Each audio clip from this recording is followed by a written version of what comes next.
राजा श्रेणिक के राज उद्यान में रोज आम की चोरियां हो रही थी। राज उद्यान के कर्मचारी आए और उन्होंने राजा से निवेदन किया कि राजन, महाराजाधिराज, हमारे राज उद्यान से रोज आम की चोरियां हो रही है और हम उस चोर को देख ही नहीं पाते हैं, उस चोर को पकड़ ही नहीं पाते हैं। पता नहीं उसके पास ऐसी कोई विद्या है जिसके चलते वो गुप्त रूप में, अप्रकट रूप में आम की चोरियां कर देता है।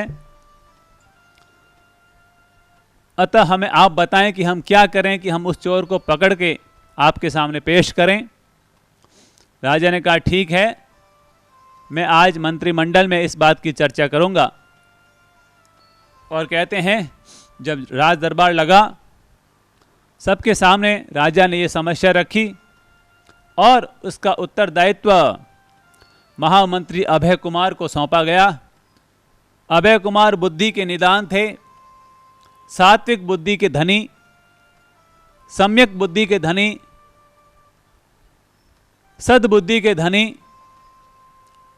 उनके भीतर में सदा ये भावना रहती थी कि मेरा भी कल्याण हो और मेरी वजह से औरों का भी कल्याण हो। इसे ही सद्बुद्धि और सन्मति कहा जाता है। और जब अभय कुमार को इस बात का पता चला तो अभय कुमार ने अपने 2 गुप्तचरों को राज्य में भेजा, यह कहते हुए कि जो भी आम की चोरी कर रहा है जरूर उस घर के बाहर आम की गुठलियां मिल ही जाएगी। गुप्तचर रवाना हो गए और दिन भर खोजते खोजते खोजते आखिर एक घर मिल ही गया और उस घर के बाहर गुठलियां इधर उधर बिखरी हुई थी और वो गुप्त कर्मचारी उस घर के मालिक को पकड़ करके ले आए, राजा के सामने पेश किया गया। अभय कुमार ने पूछा, क्या यह बात सही है कि तुम रोज राज उद्यान से चोरी करते हो? तो उसने सच्चाई स्वीकार करते हुए कहा कि हाँ, मैं रोज राज उद्यान से आम की चोरी करता हूँ। गुनाह माफ हो, दरअसल मेरी पत्नी गर्भवती है और मेरी पत्नी को बार बार इच्छा होती है कि मैं आम खाऊं, आम खाऊं, आम खाऊं। अभी आम की सीजन है नहीं और आम मिलते नहीं हैं, लेकिन राज उद्यान में ही सिर्फ आम लगे हुए हैं। मुझे मजबूरीवश आम की चोरी करनी पड़ती है ताकि मेरी पत्नी की इच्छा पूरी हो और वो सुंदर पुत्र को जन्म दे सके। अभय कुमार ने पूछा, ये बताओ कि तुम आम की चोरी कैसे करते हो? वहाँ पर इतने सारे राज कर्मचारी हैं, वो कहते हैं कि तुम नजर ही नहीं आते हो। तो उसने अपनी सच्चाई स्वीकार करते हुए, गलती स्वीकार करते हुए कहा कि गुनाह माफ हो, मेरे पास एक ऐसी विद्या है जिसके चलते मैं गुप्त रूप में आम की चोरी कर सकता हूँ। मुझे कोई देख भी नहीं सकता और मैं आम आराम से तोड़ करके ले जा सकता हूँ। जब राजा ने ये सुना तो राजा को बड़ा गुस्सा आ गया और गुस्से में आकर के उसने उस व्यक्ति को, उस चोर को फांसी की सजा देने का ऐलान कर दिया। अभय कुमार ने राजा से निवेदन किया कि हे महाराजाधिराज, आप इस व्यक्ति को फांसी पर भले ही चढ़ाएं, इस चोर को फांसी पर भले ही चढ़ाएं, लेकिन पहले इसके पास जो ये गुप्त विद्या है इसको तो आप ले लीजिए ताकि ये आपके जीवन में बहुत काम आएगी। राजा को लगा हाँ, बात तो सही है, ये गुप्त विद्या मुझे इस चोर से सीख लेनी चाहिए। और कहते हैं राजा ने अगले दिन चोर को बुलाया और चोर से कहा कि तुम्हारे पास जो ये विद्या है ये मुझे दे दो। और कहते हैं कि वो व्यक्ति, वो चोर बार बार राजा को मंत्र सिखा रहा था, लेकिन वो मंत्र राजा के दिमाग में उतर नहीं रहा था, चढ़ नहीं रहा था, वो मंत्र सिद्ध नहीं हो रहा था।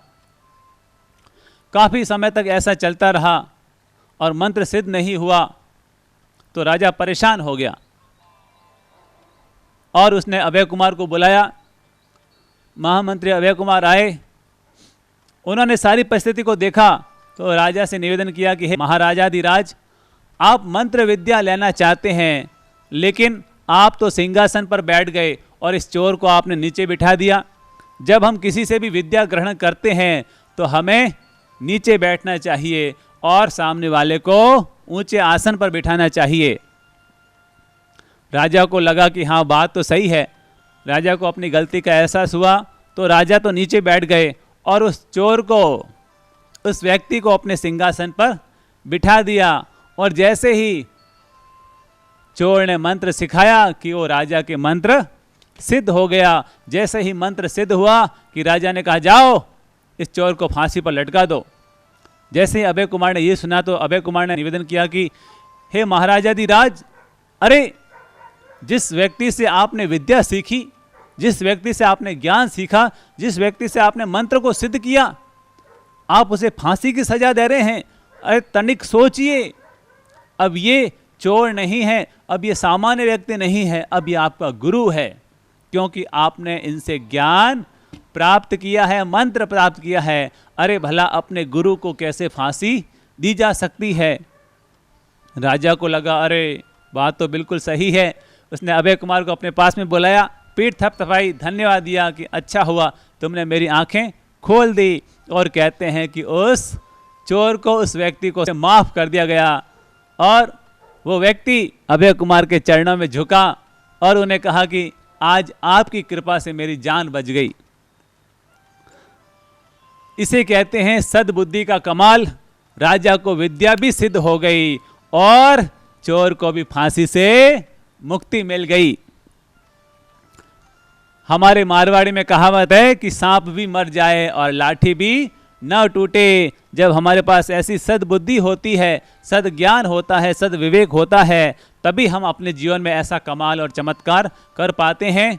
इसलिए आप अपने बच्चों को केवल धनवान बनने की प्रेरणा मत दीजिए, आप अपने बच्चों को केवल बलवान बनने की प्रेरणा मत दीजिए, आप अपने बच्चों को केवल अच्छे मार्क्स लाने की प्रेरणा मत दीजिए, वरन साथ में अपने बच्चों को प्रेरणा दीजिए कि मेरे प्यारे बच्चों, अगर जीवन में बनना है तो सद्बुद्धिवान बनो, अपने जीवन में सद्बुद्धिवान बनो। क्योंकि याद रखना, 100 गधों की बजाय तो एक घोड़ा श्रेष्ठ हुआ करता है और 100 मूर्खों की बजाय एक सद्बुद्धि वाला महान हुआ करता है। सद्बुद्धिवान बने ताकि हमारा भी कल्याण हो, हमारी भी तरक्की हो और हमारी वजह से औरों का भी कल्याण हो और औरों के जीवन में भी तरक्की हो।